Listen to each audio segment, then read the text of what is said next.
All right, let's be honest. Trying to figure out what to feed your toddler can feel, well, like a total maze, right? You walk down the aisle and there are so many products, so much conflicting advice, it's really easy to get overwhelmed. But getting this right is just so important. So today, we're going to cut through all that noise and get straight to what actually matters for your little one. So here's what we've got on tap. We're going to start by busting the whole toddler milk myth wide open. Then we'll get into why this age is such a critical time for growth. We'll zoom in on the nutrient power players and then get super practical about how to actually build a toddler's plate. Oh, and we have to talk about picky eaters. Finally, we'll wrap it all up with the one big takeaway you need to remember. Okay, first up, let's dive into a product you've probably seen everywhere. I mean, its popularity has absolutely exploded. But at the same time, experts are raising some pretty serious red flags. So, here's the big question, right? Is this stuff actually helping your kid, or could it be doing more harm than good? It's a tough question, but we have to ask it. I mean, these products are sold to us as this perfect nutritional safety net, but what does the science have to say? Let's find out. Wow. I mean, just let that sink in for a second. This is coming from Dr. George Fuchs, who's not just any doctor. He's the lead author of the American Academy of Pediatrics report on this very topic. When he says he wouldn't feed these products to his own child, that's not just some casual advice. That is a huge, bold statement from a top expert. We really have to listen to that. So, what's the deal here? Let's break it down. The first thing you need to know is that unlike infant formula, these toddler milks are not regulated by the FDA. That means there's no set standard they have to meet. And when you look closer, you find that a lot of them are just loaded with added sugars, the very thing federal guidelines say toddlers under 2 shouldn't have at all. Plus, when you put them side by side with regular old cow's milk, they often have less protein. It's not a great picture. And just look at this. This chart tells you everything you need to know about the power of marketing. Sales went from $39 million in 2006 to $92 million in 2015. That's more than double in under 10 years. And this is all despite pediatricians saying, hey, these aren't necessary. It just goes to show how good companies have gotten at making this stuff look like the essential next step, right after you finish with infant formula. Okay, so if toddler milk isn't the answer, what is?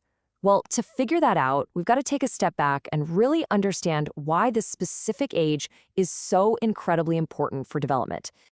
You might have heard this term before, the first 1,000 days. It's what scientists call the period from the start of pregnancy all the way to a child's second birthday, and it is without a doubt a critical window. What happens here, especially with nutrition, literally lays the foundation for their entire life. We're talking lifelong health and brain development. The stakes are really, really high. Now, you might notice that after that crazy first year of growth, things kind of slow down on the outside. They aren't doubling their weight in a few months anymore. But don't let that fool you. Inside, their brain is hitting the accelerator. It's an absolute overdrive, building millions of neural connections that are the bedrock for learning, memory, and even how they handle their emotions. And all of that incredible brain building, well, it needs the right kind of fuel. Which brings us to the real superstars of toddler nutrition. So, I've got a question for you. What do you think is the single most critical nutrient for your toddler's brain? I'll give you a hint.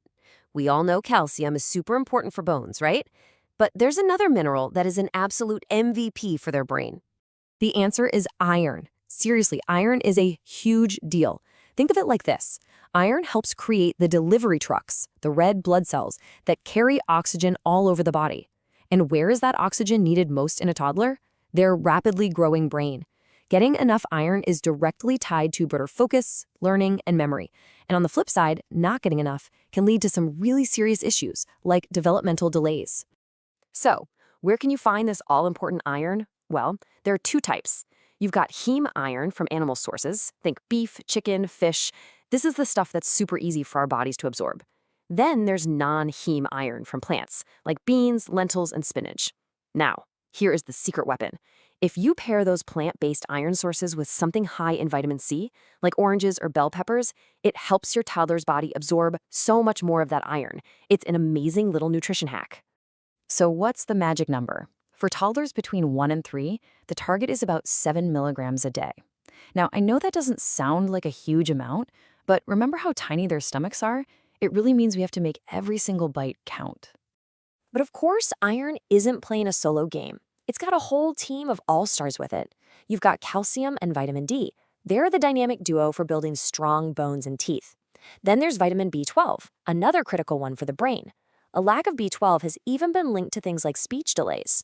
And don't forget zinc. It's the MVP for their immune system and just overall growth. Okay, that's a lot of science, I know. We've covered the what and the why. So now let's get down to the how. How do we actually put this into practice every single day? All right, so this chart gives you a really clear look at the daily targets from the USDA for the different food groups. But here's the key thing to remember. These are goals for the entire day, not for every single meal. So please don't stress out if lunch is a little light on the veggies. It's all about the big picture over the course of the day. Now, this next tip, it might just be a total game changer, especially if you're worried about portion sizes. It's called the tablespoon rule, and it's so simple. For each food you're serving, offer 1 tablespoon per year of their age. So a 2-year-old gets 2 tablespoons of veggies, 2 tablespoons of chicken, and so on.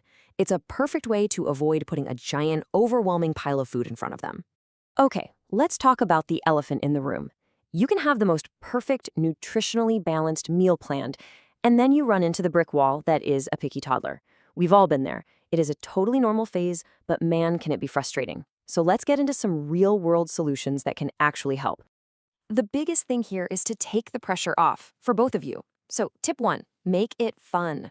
Use a cookie cutter on their sandwich, arrange fruit into a smiley face, offer a healthy dip like hummus with their veggies. Tip 2, just keep offering. Introduce new things in tiny amounts, and don't get discouraged if they reject it. Seriously, it can take 10, 15, even 20 times before they'll even try it. And tip 3, remember that tablespoon rule? It's your best friend here. Small portions are way less intimidating for a kid who's feeling a little hesitant. And what should they be drinking? Honestly, the simpler the better. Plain milk and water are your best bets. And here's a really important point about milk. While it's fantastic for calcium, you can have too much of a good thing. If they drink too much milk, it fills up their tiny tummy, and that leaves a lot less room for those iron-rich foods we've been talking about. It's all about balance. All right, we've covered a ton of ground, from toddler milks to iron and picky eaters. So what's the one big idea, the key takeaway you should walk away with? It really all comes down to this. Real food wins. Your toddler does not need any special, fancy, marketed formulas or drinks. A simple, balanced diet full of whole foods, fruits, veggies, proteins, whole grains, that gives them everything. The complete package of nutrients their amazing developing brain and body needs to absolutely thrive. So, I want to leave you with one final question to think about. This isn't about completely overhauling everything overnight. It's about taking small, positive steps. So after hearing all of this, what's just one new, nutrient-rich food you could offer your little one this week? Just one thing. That's a great place to start. Welcome to The Explainer. Today we're jumping right into the super important world of toddler nutrition. You've probably seen those drinks marketed specifically for toddlers, but are they actually necessary or even healthy? Well, the American Academy of Pediatrics just released a report with a pretty startling conclusion about them. See, unlike heavily regulated infant formula, these so-called toddler milks don't have to meet federal nutritional standards. And yet, thanks to some pretty aggressive marketing, sales of these products have more than doubled. Compared to plain cow's milk, they often pack in added sugars and have less protein, stuff toddlers don't need. And why does this matter? Because these years are a critical window for growth and their future health. Okay, so what should they be getting? Let's talk about the real nutrient power players for your toddler. First up, iron. Think of it as fuel for the brain. It's absolutely crucial for development and learning. It can find it in meats, beans, and fortified cereals. Here's a pro tip: pair it with vitamin C. Next, we have the dynamic duo, calcium and vitamin D. They're famous for building strong bones and teeth. A toddler needs about 700 milligrams of calcium a day. Plain milk and yogurt are perfect for this. And finally, healthy fats. These are literally powering their incredible brain growth and nervous system. So knowing the right nutrients is one thing, but how much food does a toddler actually need? You might notice their appetite slows down after their first birthday. Don't worry, that's totally normal. So a super simple guide for portion sizes is about 1 tablespoon for each year of their age. And it's pretty amazing to see how these small portions really do add up to meet their daily needs. Of course, there's the big one. What do you do when you hit that picky eater phase? Two of the best tactics are making food look fun and just continuing to offer a variety of options. Get creative. You can use fun shapes, offer dips for dunking, or just lean into finger foods. So the crucial point is this. Every meal is a huge opportunity to invest in their lifelong health.